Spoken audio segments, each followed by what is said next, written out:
What's up, everybody? It's your boy DJ Ray Ray, and we are back with a new series. This is MekHQ and MegaMek, where we are going to try out a strategic operations campaign. This is taking the tabletop version of BattleTech and putting it here on the virtual tabletop. But this isn't just one shots battles on the field and sometimes in space, depending on what the scenario is. This is a campaign, and it's doing some management of assets in the background, as well as ensuring that there is longevity in your forces, because you can go bankrupt. So I like it because it's a strategic management type piece on the back end, but still using the classic BattleTech rules. So let's get into it. We're going to start a new campaign. I'm going to break this up into several videos because this is going to be a playthrough / tutorial for those who are interested. I've seen a lot of great tutorials that are out there across YouTube and within the community, and I want to demonstrate some of my own play style of how to integrate some of the things that are used in the setup. But I also want to introduce folks to the more modern version of the Stratcon version of Against the Bot. I'll talk about what that is here in the future. But as you can see here, we're on 0.49.18. And so there's been a lot more advanced features than what's recently been shown on the tube of the U. So anyways, so episode 0 is going to be just setup of the game, of the company, and the forces, and then episode 1 will be actually getting into the lore and a little bit of playoff of into the game. So let's get a new campaign started up. So had a little bit of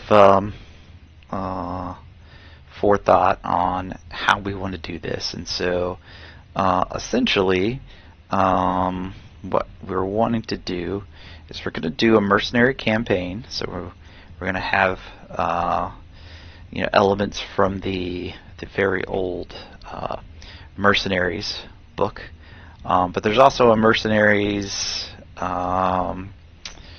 I want to say it's a combat manual for Alpha Strike, and so there's going to be some elements of that as well. But all of it is still going to be rolled into the classic BattleTech rules. So what I have here is a preset already made, which steals a lot of what's already in campaign operations, but this sets it up for Against the Bot and starts us off with a little bit more geared towards playing against the AI that is built into MegaMek.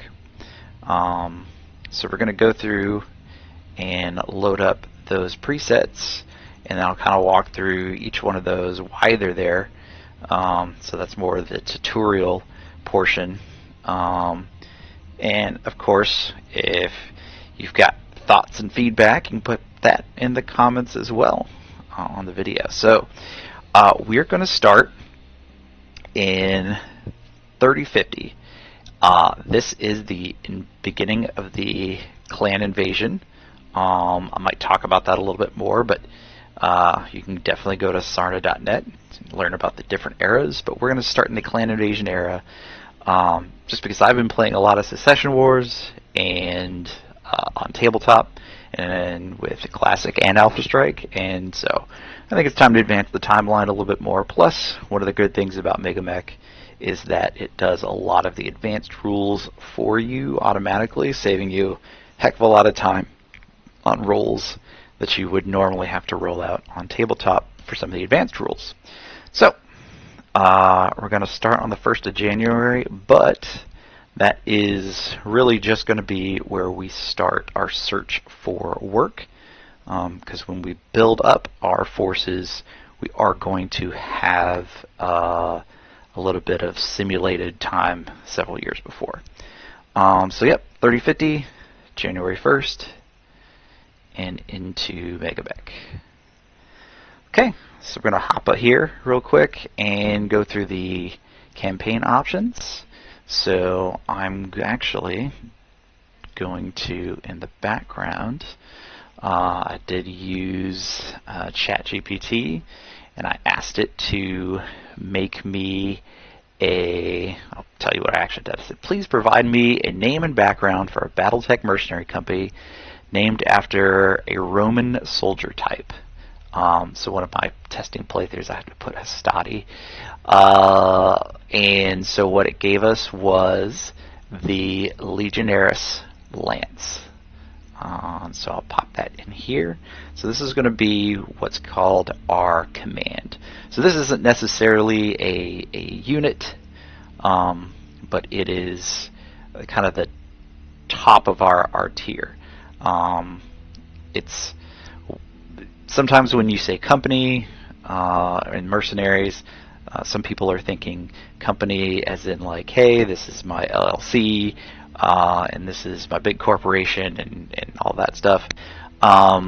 And others associate with, hey, this is my company in the Army organization structure, as I have 3 lances within that company, or I have 3 platoons within that company.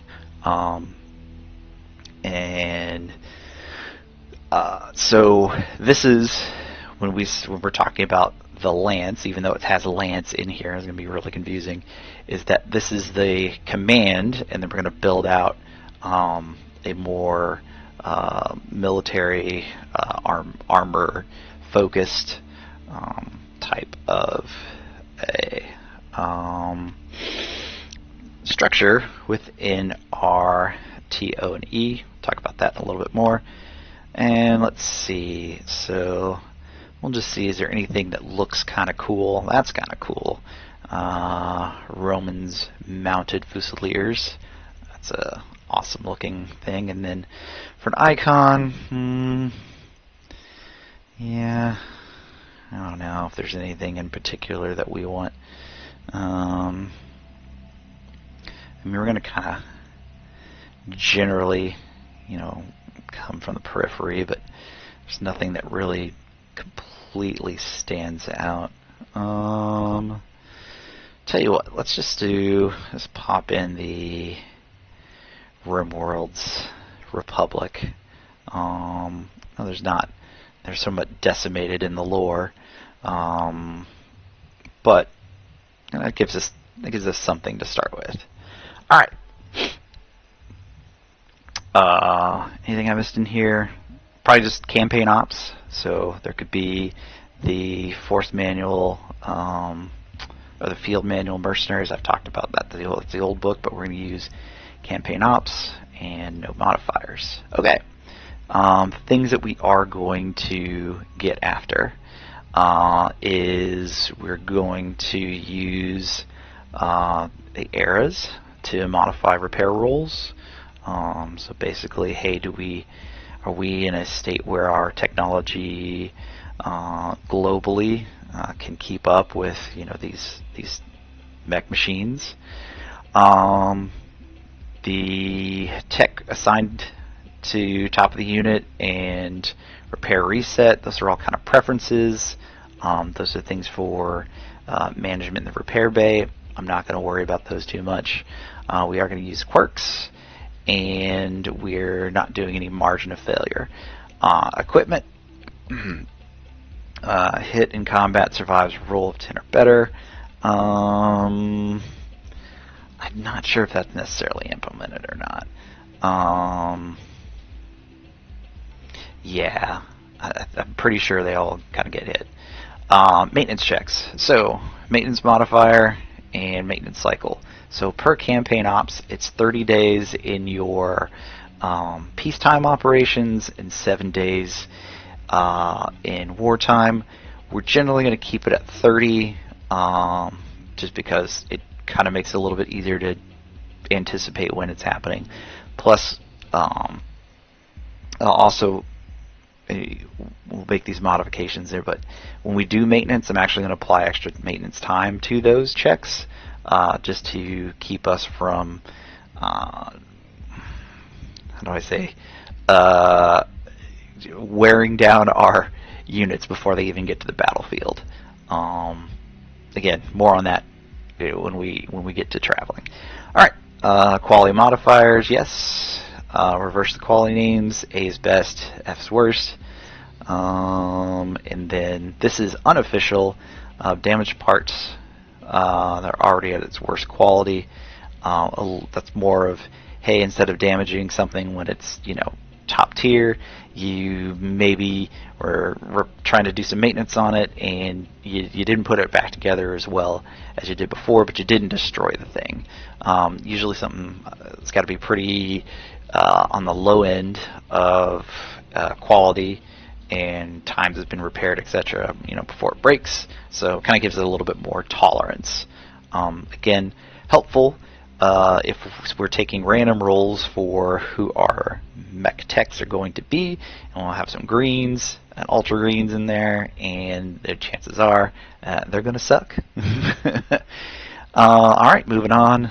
Administration is going to be who we use for acquiring equipment, and we're going to use the magic of a company builder, so alternate rules instead of us actually rolling on each mech and pilot. But going forward, as we're in the campaign itself, administrators are going to be the ones who are going to acquire our parts, equipment, mechs, etc. Alright, we've got a penalty for clan equipment because this is the start of clan invasion, and the inner sphere factions have no idea what the heck they're doing with clan equipment. And I'm also limiting it to 10 acquisitions a day. We probably won't need that many acquisitions at a time unless we are really trying to get a lot of bits and pieces of equipment, but it's reasonable to have a cap here. There's not necessarily a rule within the campaign's op book that mentions that. Delivery time, this is modified from the campaign ops just because of how brutal some of the against the bot is. So we're looking at the delivery times will be 2d6 in days, and then we at least takes 1 day, and if we are looking at a margin of success over a target number, we'll reduce some time off of that. So parts are coming in days, not in months, because grave mistakes of throughput criticals can drop a lance completely out of being able to fight, and then limping that along for 30 days is brutal when it comes down to what the minimum would be for months, and God forbid you get something that's 2 or 3 months out, the contract is already over. So tech limits, nothing really crazy here. Use ammo type by type, unofficial. That's just a little bit easier management of your ammos, so you're not having to match a 20 with a 20, a 10 with a 10, etc. Okay. Personnel, not a lot of changes here. Just allow special abilities, use edge, and I've got a handful of other things that are in here that should just give some randomization. And displays out family beyond just parents and grandparents. Everything else in here is pretty much untouched. And I also added in total earnings and stuff like that. Finances, we're paying for parts. we pay for new units, we pay for personnel salaries.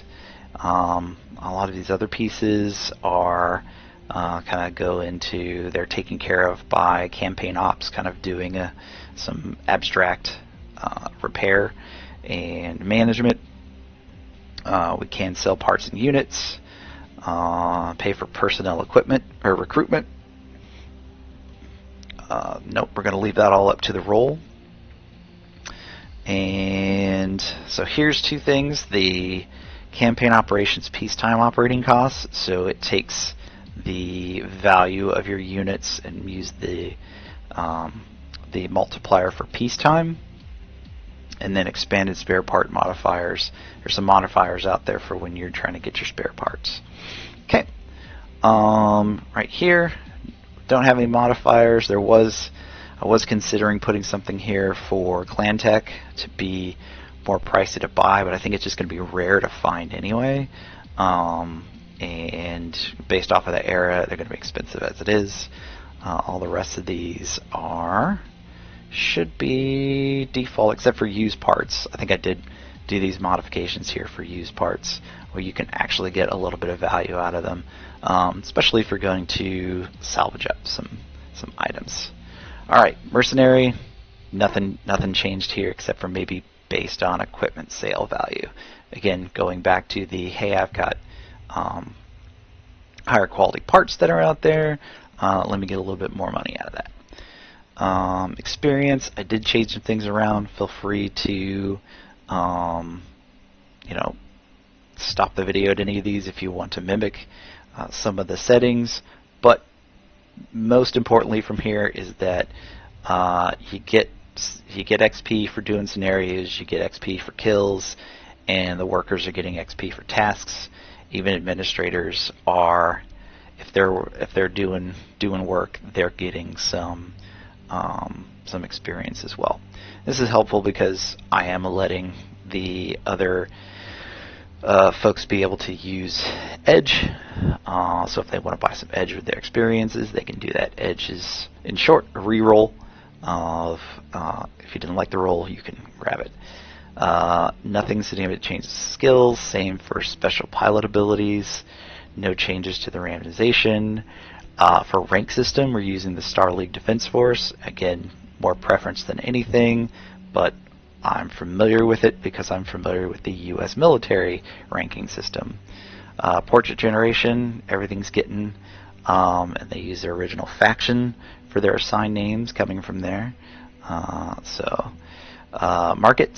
Markets are going to be through the Dillon's method, with a little bit of a spread. What this does is, in short, it takes out a lot of the getting a bunch of ultra green and green folks that are put on there, and then you're like, ah, crap, I can't get to it. The one thing that I did that was a little cheaty here was the instant unit market delivery. Normally you would have to roll and get something delivered, but as I was doing some other playthroughs, again, I wasn't able to get the horsepower. If there was like a critical mission, I don't want to say critical mission, a mission where I had a lot of critical losses, and then getting mechs back into the fight to be able to continue. Random assignment tables, nothing changed. We use the rat generator. Alright, here's the big money makers. Alright, we are using the against the bot campaign rules. We're not using share systems. That's more of the force manual. Campaign ops doesn't necessarily do that, but we are going to have aerospace. We are going to have capable using vehicles. We are using leadership skills.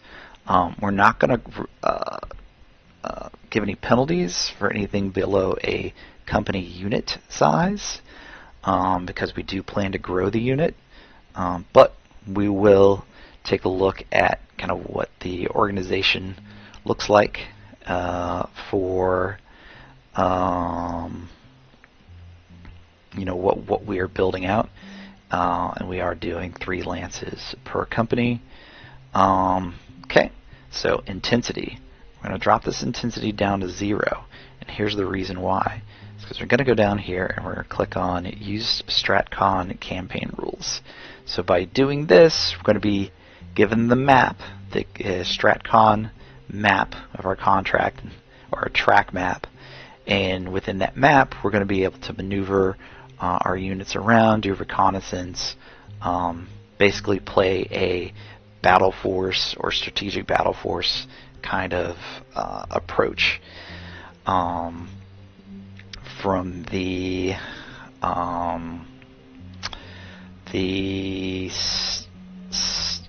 Interstellar Operations rulebook, but we take the intensity down to 0 so that it doesn't generate random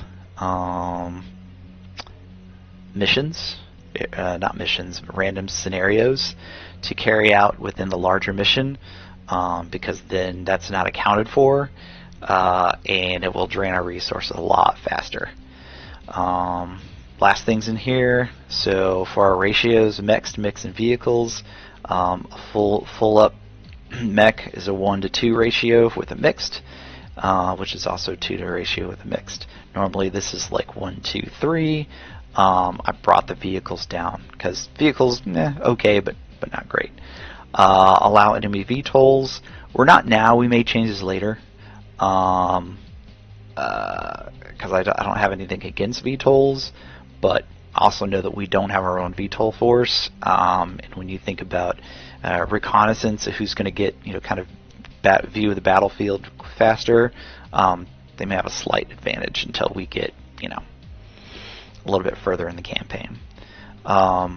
Same thing with arrows. We're not really giving them much of the opportunity to use arrows just yet because we don't have any, but we'll get there. Turrets can happen, especially if we're defending bases. And let's see, we're not controlling the allies. They're going to be AI controlled. We're doing drop ships if we need to use them, although we're not going to start with our own drop ship. And we're going to use weather and light conditions. I'm going to withstand from the planetary conditions. Maybe later down the road we'll use those, but a lot of this will have to do with gravity and atmosphere. But the biggest thing I noticed that even if something's like 1.1 gravity of G, it affects movement speed. And so when we're talking strategies and we're talking about kind of matching movement speeds, even though everyone is suffering that same penalty, if we're building up lances based off of the strategy that we're seeing in a 1G environment, it could definitely be all kind of changed. So for the time being, we're just going to ignore planetary conditions, but let weather definitely be a thing. Okay, that is everything, and that is a lot. So the next thing that we're going to do once we fire up here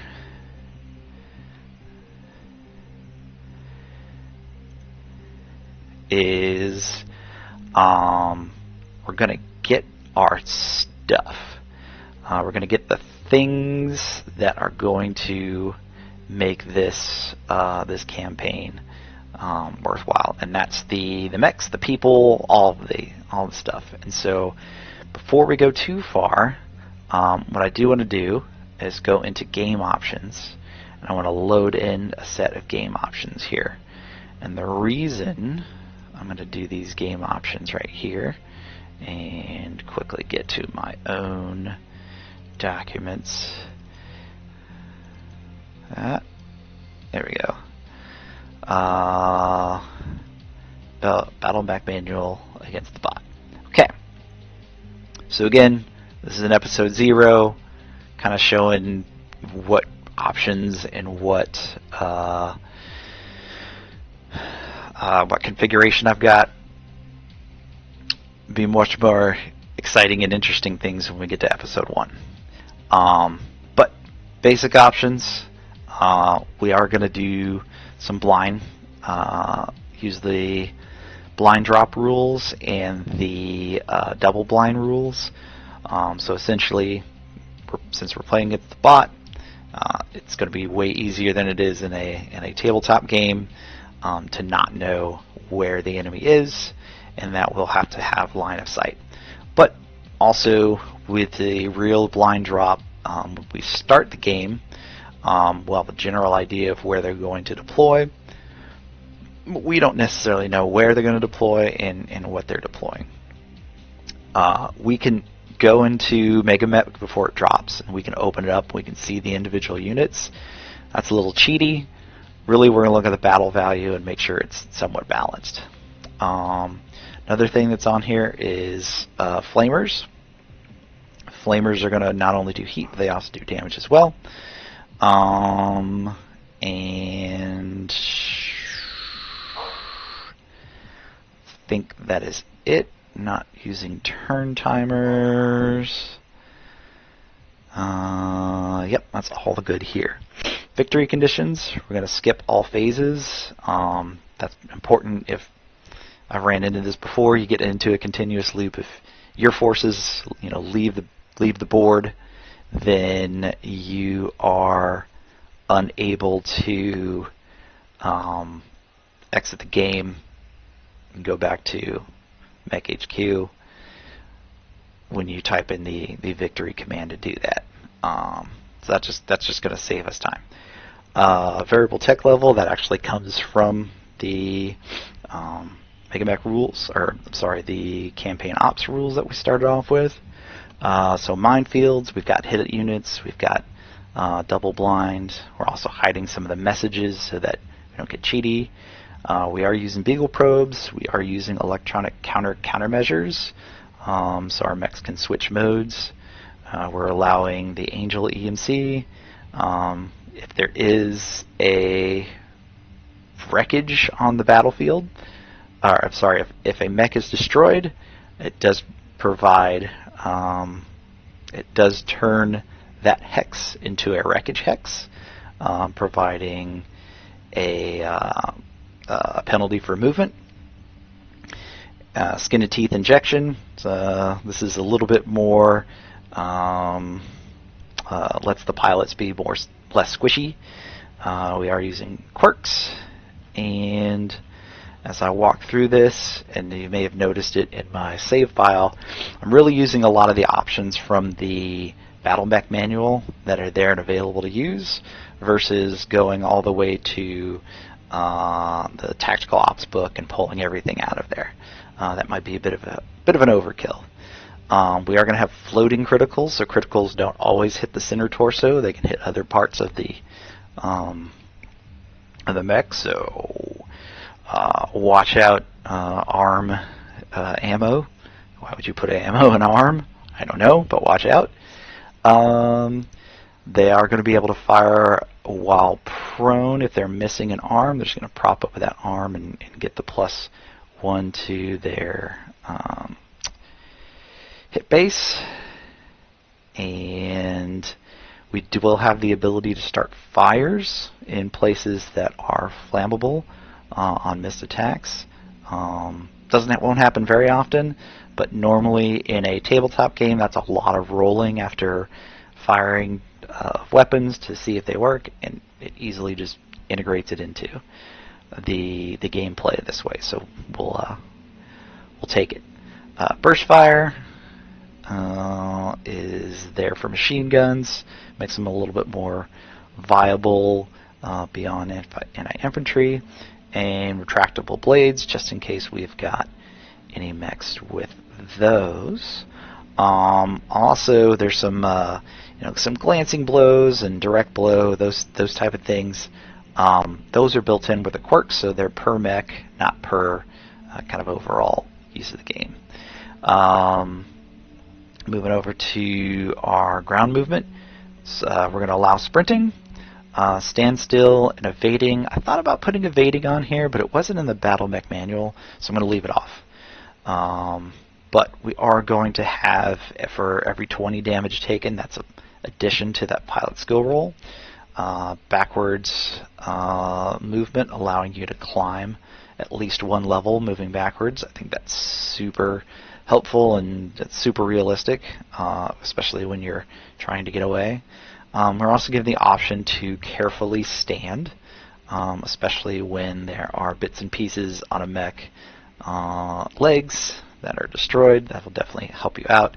You'll sacrifice your greater movement to be able to carefully stand up. Aerospace is going to be allowed in the ground maps. Aerospace is a bit tricky.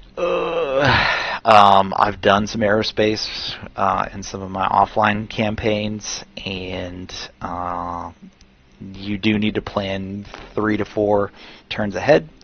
But once you kind of get the feel of how an aerospace works, they can be pretty helpful in their bombing and strafing capabilities. All right. Nothing in the initiative rules, and then of course things coming from the campaign ops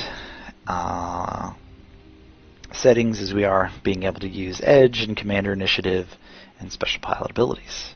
So that, my friends, covers all the rules set for the game itself. And lastly, I'll go to any MegaMech options that I think we need to go over. I would definitely say for New Day options, make sure you're filling your Aztec pools and your medic pools. It just makes it easier than you having to go into the menu and do it yourself. Probably show that off later. Mass repair, we're just running it for you. And then force icon operation status update. This is where you'll get some little brackets in the 4 corners of your icons within your TO and E. Basically your organization table, and it's a quick glance to be able to see if that unit is mission capable or not mission capable. So it's just a good visual planning tool, but it does change the outside of your icons around. If you're not big on that, you don't want the border changed, then you can take that off. I have a custom user folder here that I utilize. And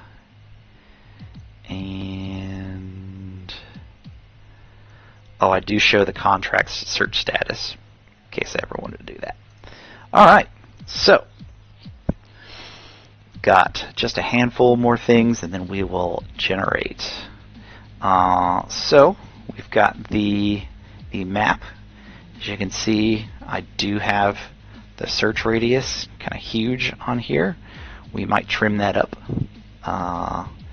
as this is the gap, or this is the jump radius. I said gap. This is the jump radius of the small circle, but this larger circle is where we're looking for contracts. We're going to generally stick to kind of close to where we're at here in the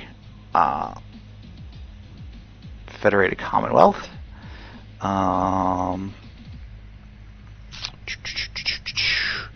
And we are going to start on the mercenary hub of Galata. That's relevant because when we build out, we can our forces, we can look for around here, or we can go like super random. We're going to go super random.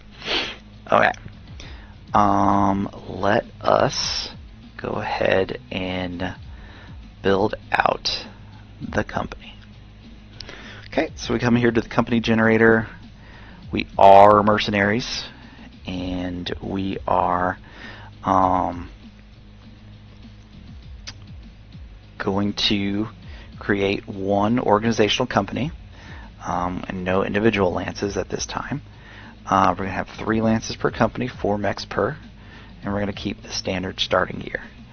As we go to randomize our origin and the origin of dependence, we're actually not going to have it around Terra. We're going to have it kind of anywhere and everywhere. So we're not we're an equal opportunity employer. Doesn't matter where you come from. We're also going to add extra random origin, planetary origin. So if there's multiple planets in that system, it'll actually get us down to hey, this is the planet that they're from. Let's see, going through, these are all for OmniMechs and Star League mechs. Not worried about that for the current time frame. We are going to assign 1 tech per unit. Which means when we go up here, we'll set that many amount of techs per mech, which is going to be 12. It's mothballed units. We're not going to generate any spares. That's pretty much got what we got. Reloads per weapon is going to be 4. Fractional machine gun ammunition for our, kind of our half cases. All right, processing our finances. We're going to do the random seed. So 17 times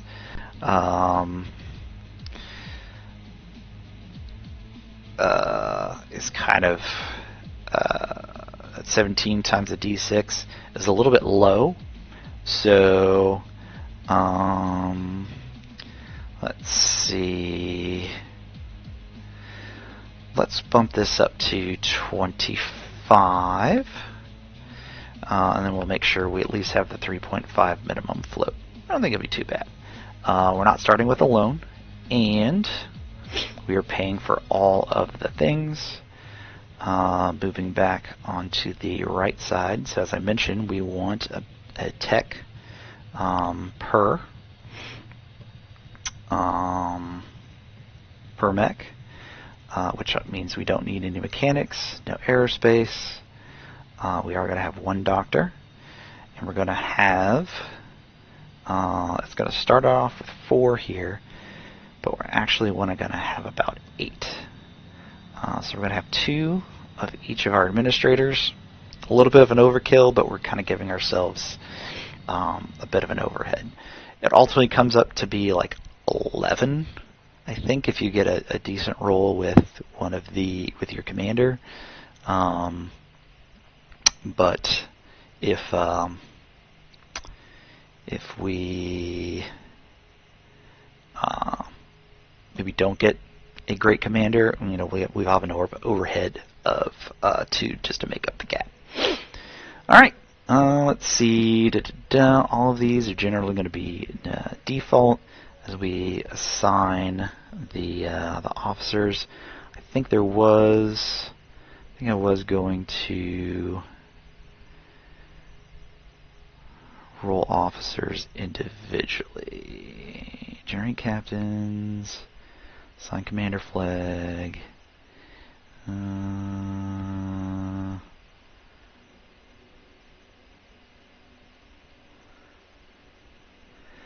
Nope. I think we're good.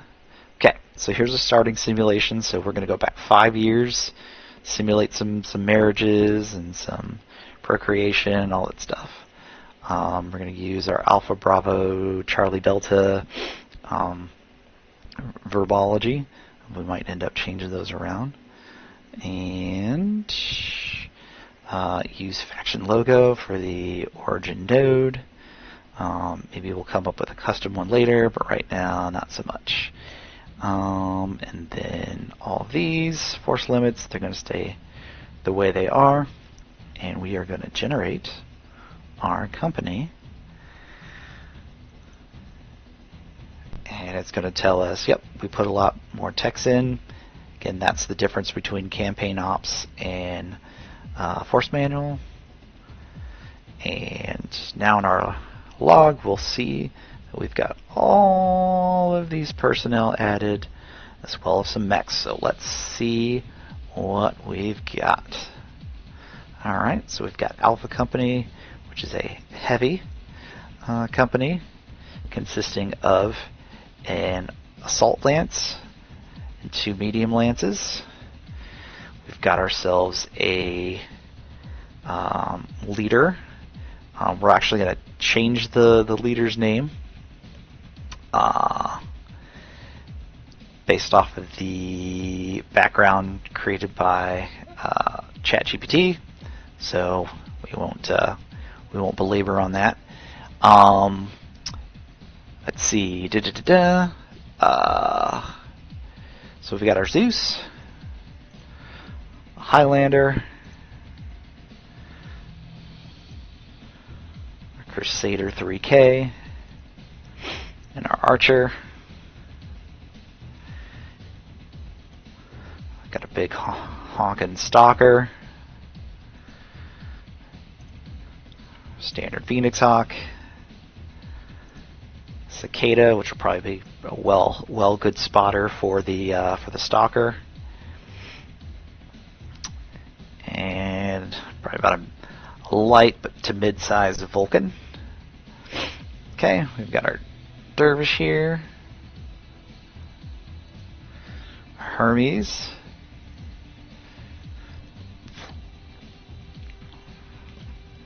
Our Trebuchet.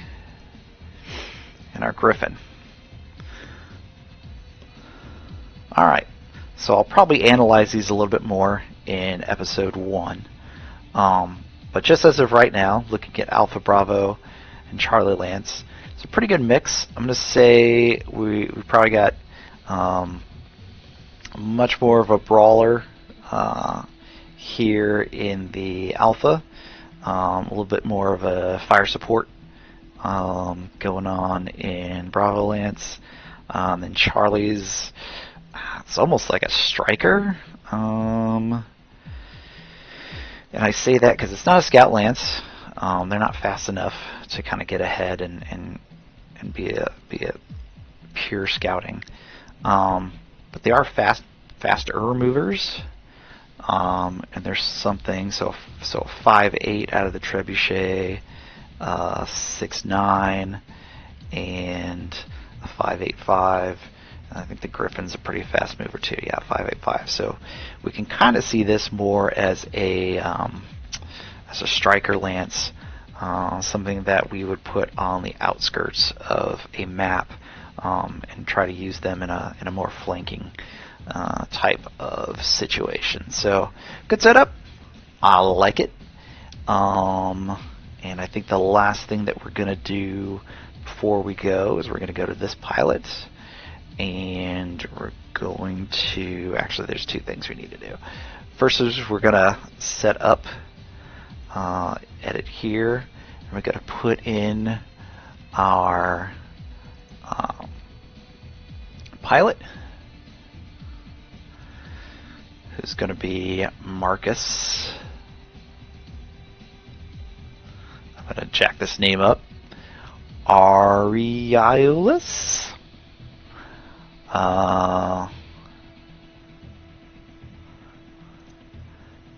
Okay, and so I'm going to have ChatGPT give us a, here I can kind of share.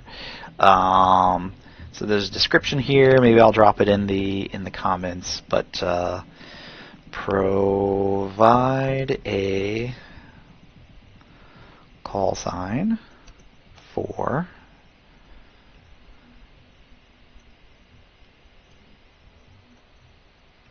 Marcus.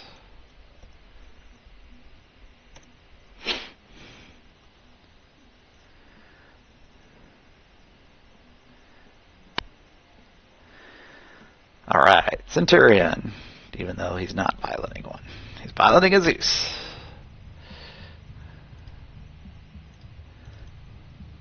All right, so he's a male.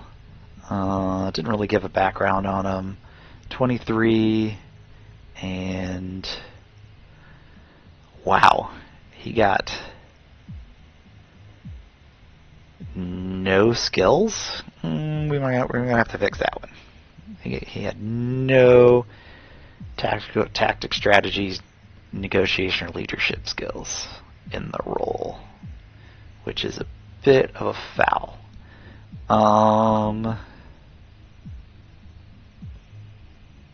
We're gonna roll those, and I'll show you how you can roll those.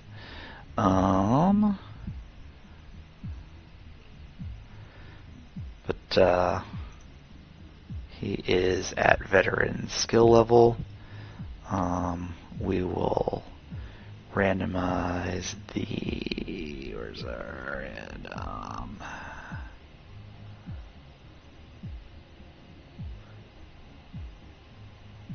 Oh, here we go. We're going to randomize that portrait. So we get the male picture there. But I'm going to go up here. Again, glad this is in episode 0. And we actually get into the action episode 1. So we're going to go to our GM tools here, and we're going to roll up some skills. So we're going to do 4 rolls, 1d6, and we're going to take those rolls as bonuses for their skills. So 5, 1, 2, 3. That's easy to remember.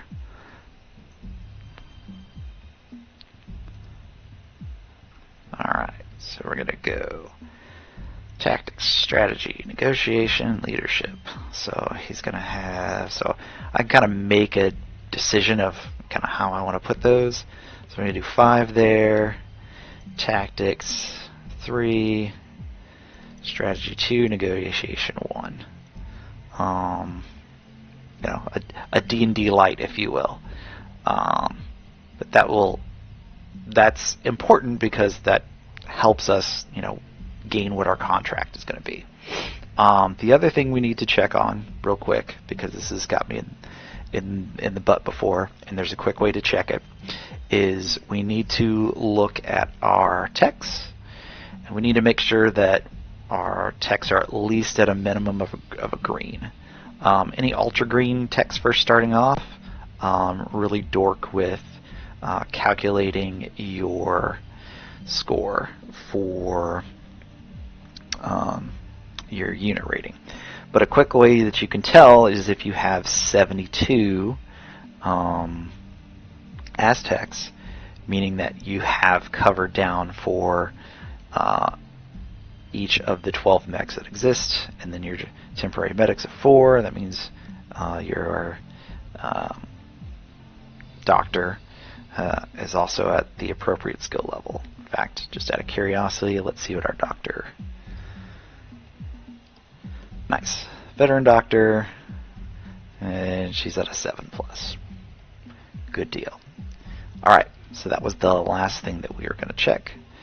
And then we're just going to take a quick look at our unit rating. Make sure it all checks. So our reputation overall is 6, so not bad. We want to try to get to 10, so we can kind of get our first set of bonuses.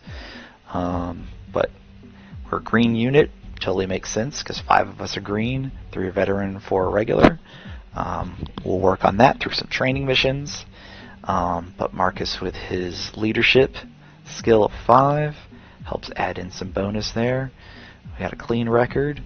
We don't have a dropship. Now, in campaign ops, you can opt to have your own dropship as part of your build.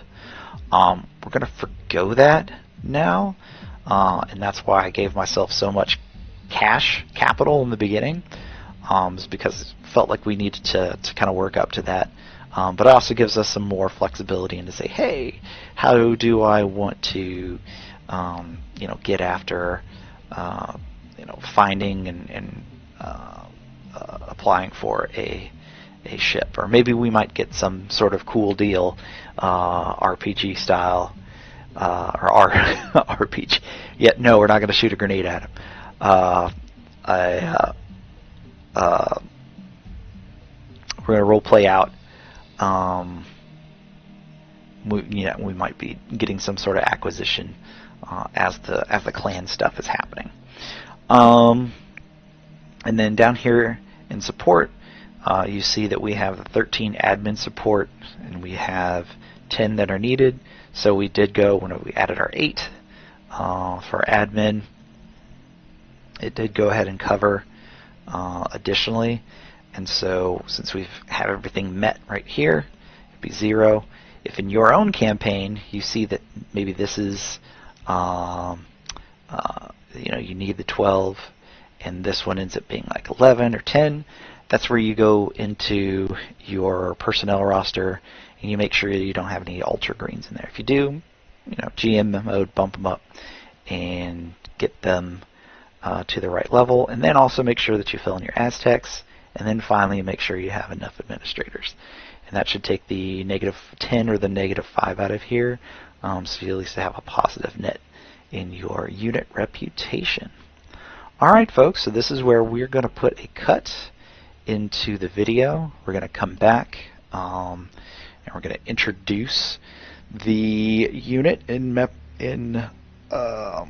episode 1 and get our first contract and start making our way out to our first track where we will start exploring our objectives and our contract. So thanks for watching, and remember, gaming and gunpowder live by one, die by the other. Peace.